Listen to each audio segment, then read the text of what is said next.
Welcome to ComfortTV.channel news, bringing you verified and balanced news from Nigeria and around the world. My name is Faith Kevin. Thank you for joining us. In the headlines, President Tinubu urges state government to domesticate national urban development policy. Federal government launches targeted electricity subsidy to protect poor Nigerians. Minister reaffirms commitment to livestock development. Reps raise alarm over terrorist threats to bomb National Assembly. Mr. Peter Obi advocates national policy shift towards apprenticeship and entrepreneurship. DSS arrests social media user who called for coup to overthrow government. On business news, Nestoil faces receivership as lenders move to recover $1 billion debt. Federal government bond records 307% oversubscription in October auction. On the foreign scene, President Trump begins final leg of Asian tour in South Korea. UAE and EU stress need for increased global efforts to achieve Middle East peace. And on sports, Super Falcons seal 2026 WAFCON qualification. Chiamaka Nnadozie nominated for 2025 IFFHS Women's Best Goalkeeper Award. Now the news. President Bola Tinubu has tasked states to domesticate the National Urban Development Policy to bolster town planning. President Tinubu, who was represented by the Minister of Housing and Urban Development, Mr. Ahmed Dengiwa, made the call at the 2025 Nigerian Institute of Town Planners (NITP) 56th International Conference and Annual General Meeting in Abuja. He said that the federal government placed urban development at the heart of the national transformation agenda. According to President Tinubu, his government is building strong partnership with professional bodies such as NITP to drive evidence-based policy-making and capacity building. He listed some of the policies to include the digitization of planning administration, urban inclusiveness policy, and mainstreaming climate action in urban planning, amongst others. President Tinubu said recently that the administration inaugurated bus terminals in Abuja and awarded contracts for one bus terminal in each of the 6 geopolitical zones of the country under the Ministry of Transport to serve as pilots for urban regeneration efforts. He therefore urged NITP to continue leading by upholding the highest standards of professionalism, mentoring young planners, and championing solutions that address the evolving challenges of Nigerian cities. National President NITP Dr. Ogbonna Chime said he has been organizing the conference annually to bring to light issues in urban planning. Dr. Chime said that political interest and disregard for procedures had reduced planning to a reactive, often chaotic exercise rather than a proactive, orderly process. He said the partnership that should exist between town planners and political leaders in most cases had been replaced by suspicion or neglect. He therefore urged the government to correct the anomaly so that the noble intentions behind NITP will be fully realized. He also urged town planners to enforce planning laws demanding their faithful implementation, undertaking holistic reviews of master plans, and pursue settlement development that is orderly, inclusive, and sustainable. The federal government has revealed that a targeted electricity subsidy is being developed to protect vulnerable households while ensuring the long-term commercial viability of the power sector. Minister of Power, Mr. Adebayo Adelabu, disclosed this at the Nigerian Energy Forum held in Lagos. Mr. Adelabu said the government will also introduce a minimum capital adequacy requirement for distribution companies (DISCOs) during their license renewal process to strengthen liquidity and improve service delivery. The minister added that Nigeria has begun exporting locally produced solar panels to Ghana. He explained that a national program to accelerate grid expansion and modernization under the Presidential Power Initiative (PPI) is ongoing. The Minister of Power said Phase 0 of the Presidential Power Initiative has delivered over 700 megawatts of transmission capacity, while Phase 1, targeting 7,000 megawatts, is underway with Siemens Energy and other firms. Mr. Adelabu confirmed the unbundling of the Transmission Company of Nigeria into the Nigerian Independent System Operator and the transmission service provider, calling it long overdue. He added that 700 billion naira has been set aside to provide over 1 million meters by 2025, alongside $2 billion funding from partners to boost renewable energy and power access nationwide. He said the ministry recently upgraded training infrastructure at the National Power Training Institute of Nigeria (NAPTIN) with new workshops, simulation tools and hostel facilities to enhance capacity building. The Minister of Livestock Development, Alhaji Idi Maiha, says Nigeria is prioritizing food security and global competitiveness, as well as transforming the country's livestock industry. Speaking at the 2025 Animal Science Meeting and Industry Exposition in Abuja, the minister said that transforming the sector in Nigeria would have a positive impact across Africa and beyond. Alhaji Maiha said that to achieve the desired sector development and global competitiveness, the country must first transform its animal breeds while preserving their genetic heritage. The minister said that although challenges persist, Nigeria's livestock industry has the potential to compete globally through collaboration, partnership, and looking inward for creative solutions. He also noted that Nigeria's livestock sector, despite being considered a national asset valued at about 30 trillion naira, contributes less than 3% to the national GDP. He therefore challenged animal scientists and other stakeholders in the sector to use the opportunity to ask the tough questions and come up with the right answers. In his remark, the president of the Nigerian Institute of Animal Science, Chief Simeon Owofa, said the institute has come of age in training and providing qualified professionals for the livestock industry. He said that the institute currently has 2,936 registered animal scientists (RAS) and 154 associate animal scientists (AAS), 127 of whom are fellows. Chief Owofa said that the 252 new RAS and 5 AAS who were inducted at the event had undergone full training and were adjudged worthy in character and learning to represent the profession. The Nigerian Institute of Animal Science (NIAS) commenced operations in 2008 with a mandate to regulate all matters of animal husbandry in Nigeria, including professional practice and industry standards. The Chairman, House of Representatives Committee on Internal Security, Honorable Garba Muhammad, revealed that the National Assembly has received threats from terrorists to bomb the complex, stressing the urgent need to strengthen security within the nation's highest legislative institution. Honorable Muhammad, who disclosed this at a public hearing on a bill that established the Legislative Security Directorate, aimed at improving security management and safeguarding lawmakers, staff, and visitors to the National Assembly, said the seat of Nigeria's democracy had increasingly faced serious security challenges, including cases of car and motorcycle theft, vandalism, fake identity cards, and infiltration by unregistered visitors. He warned that if such threats and lapses were not urgently addressed, legislative operations could be disrupted, which could have grave implications for governance and democracy. The chairman noted that effective security management required a holistic and coordinated approach, integrating multiple elements to secure the environment and ensure that legislative duties were carried out effectively.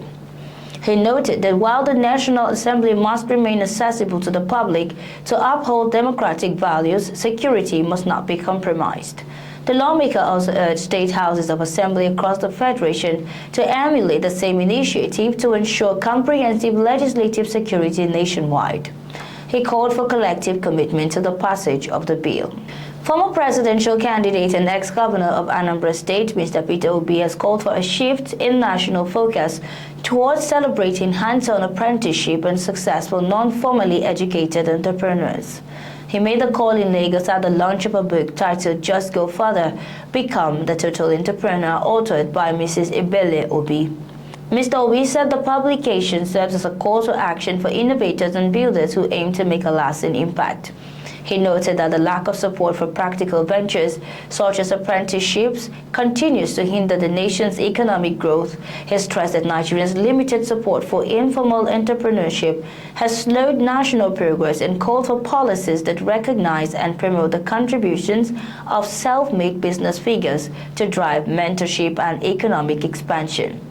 Author of the book, Mrs. Ebele Obi, described the work as a call to action for entrepreneurs ready to move beyond the startup phase and build enduring legacies. She said it aims to empower readers with the mindset, creativity, and consistency needed to thrive in today's changing economic landscape.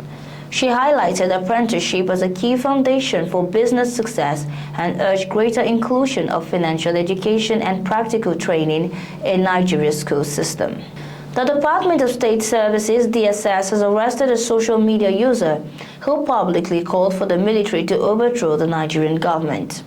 Identified as Mr. Innocent Chukwuma, the individual who operates the X account at the Agroman has posted messages advocating a coup and urging the armed forces to suspend the Nigerian government. DSS operatives traced and apprehended him in Oyigbo, Port Harcourt, River State shortly after the posts were made. Mr. Chukwuma wrote that a coup in Nigeria was needed, urging people to dispose of the APC, suspend the federal government and join the AES, and saying it will happen eventually. He also called on Nigerians to support the military, claiming only the armed forces could save the country.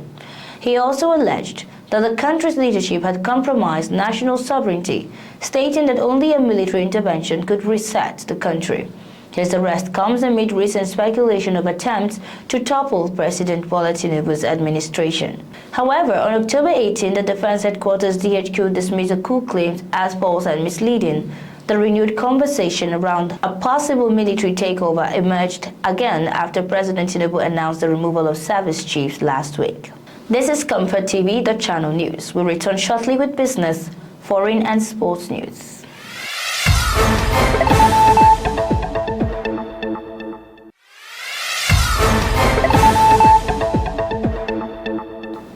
Thank you for staying tuned. In the world of business, police have shot the corporate headquarters of Nest Oil Limited in Lagos after the company was placed under receivership by a consortium of lenders over a reported $1 billion debt. A federal high court in Lagos had issued an order of Mareba authorizing First Trustees and its subsidiary FBN Quest Merchant Bank to take over the company's assets on October 22, 2025. On October 22, 2025, Justice D.I. Dikpeolu, who presided over the case, issued the injunction against the defendants, Nest Oil Limited and its affiliate, Nekonde Energy Limited, as well as Ernest Azudialu Obiajesi and Nnenna Obiajesi, the principal promoters. The listed financial institutions are to seize the assets of the defendants while the substantive case will be heard in November 2025, while Dikpeolu restrained dealings in the sum of over $1 million and 430 billion naira and over 430 billion naira, the total indebtedness as of September 30, 2025. Also, there were other debts guaranteed by Azudialu Obiajesi with more than 366.8 billion naira, $61.2 million, $152 million, and 10.4 billion naira. However, reacting, Nest Oil Group said the situation was a commercial matter already before the courts and was being handled through the appropriate legal and regulatory channels. It added that the group was cooperating fully with all relevant authorities and financial partners to resolve outstanding issues transparently and responsibly, expressing confidence that ongoing discussions will lead to a fair and lasting resolution. Nest Oil stated that its operations across all business lines remain unfiltered and unaffected, with subsidiaries, projects and commitments in the oil, gas, power and infrastructure sectors continuing without disruption. Still on business, Debt Management Office DMO said that the federal government bond auction for October recorded 307.6% oversubscription, reflecting a surge in investors' demand. The DMO disclosed this in its 2025 federal government bond auction results, which showed subscriptions of 1.06 trillion naira against the 260 billion naira offered, with allotments declining by 45.5% to 313.77 billion naira in October from 576.62 billion naira in September. The results showed that DMO offered two instruments in October, the 17.945% FGN OG 2030 5-year reopening and the 17.95% FGN June 2023 7-year reopening, with an offer of 130 billion naira respectively. The 5-year bond attracted 212.66 billion naira subscriptions from 19 successful bids, while the 7-year bond attracted 845.63 billion subscription from 75 successful bids. A bulk of the DMO's allotment went to the 7-year tenor, which received 225.97 billion naira, down by 47.6% compared to 488.83 billion naira in September. In October, investors priced the 5-year within the range of 15% to 16.5% compared to September, when the range was within 15% to 17.95%. Similarly, the 7-year range eased to 14.5% to 17.4% in October, from 14.95% to 19.2% in September. Onto the world news, President Donald Trump was on Wednesday decorated with South Korea's Grand Order of Mugunghwa by President Lee Jae-myung as the two leaders sought to strengthen ties and make progress on a possible trade deal. The presentation took place in the southeastern city of Gyeongju, marking the final leg of Trump's Asian tour. President Lee presented Trump with a golden crown and medal symbolizing the Grand Order of Mugunghwa, South Korea's highest national honor, in recognition of what Seoul described as his efforts to deepen relations between both nations. The meeting followed earlier talks at the White House in August, where both leaders discussed the possibility of a new trade agreement between Washington and Seoul. While progress has been made, the deal remains elusive as both sides continue to negotiate the key terms. President Lee met with Trump to explore ways to advance discussions and achieve a mutually beneficial trade pact that supports economic growth and stability for both countries. President Trump is the first U.S. president to receive South Korea's highest honor, according to Seoul. The U.S. president praised the country's very special relationship during remarks at the business forum. He said the U.S. and South Korea are wedded and are very close to a deal. But the disparity between what President Trump is asking for and what South Korea can deliver threatens to overshadow the meeting between the presidents in Gyeongju, a historical city playing host to the annual Asia-Pacific Economic Cooperation Summit. Moving on, UAE President Sheikh Mohammed bin Zayed Al Nahyan and European Council President Antonio Costa have underscored the importance of intensifying international efforts to pave the way for peace in the Middle East, specifically advocating for a two-state solution to establish a Palestinian state. The two leaders met in Abu Dhabi on Wednesday, where they discussed a range of global and regional issues with a focus on the Middle East and developments in the occupied Palestinian territories.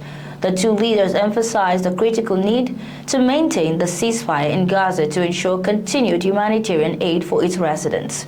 Both leaders highlighted the urgent need to advance international efforts towards a lasting and comprehensive peace.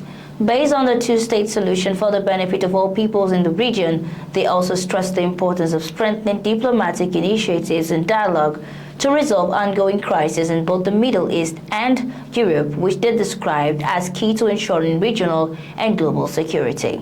President bin Zayed and Costa also explored avenues for deeper cooperation between the UAE, the EU, and its member states, emphasizing the need to expand collaboration across all sectors to further mutual interests. And sports, Nigeria have qualified for the 2026 Women's Africa Cup of Nations, WAFCON, following a 3-1 aggregate win over neighbors Benin Republic.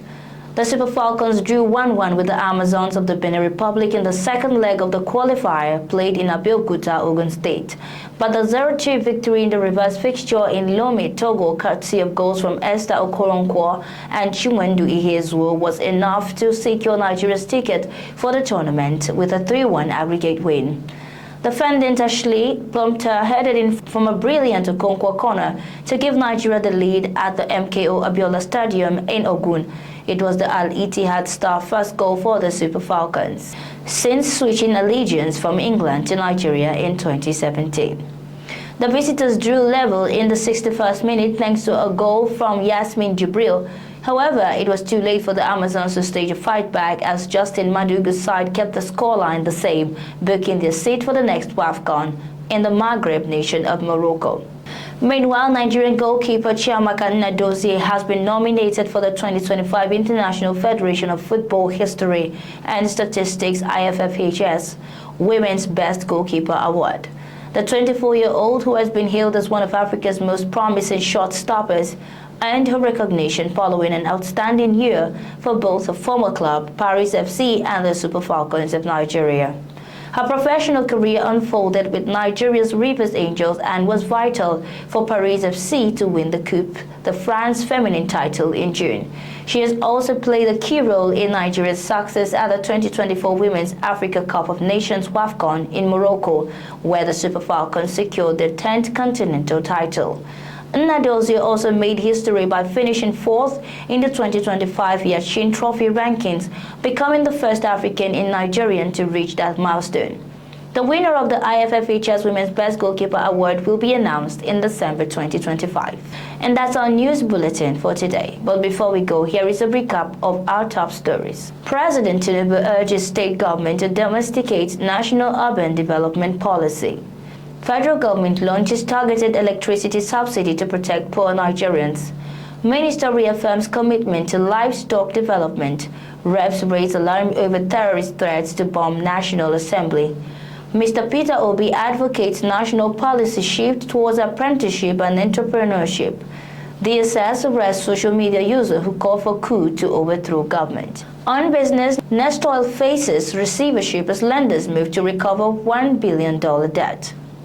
Federal government bond records 307% oversubscription in October auction. On the foreign scene, President Trump begins final leg of Asian tour in South Korea. And on sports, Super Falcons seal 2026 WAFCON qualification. For breaking news, exclusive interviews, and more, follow us online at ComfortTV.channel on all platforms. Remember to like and share our videos, subscribe to our channel, and click on the notification bell so you don't miss out on any updates. My name is Faith Kevin. See you next time. Stay informed, stay connected.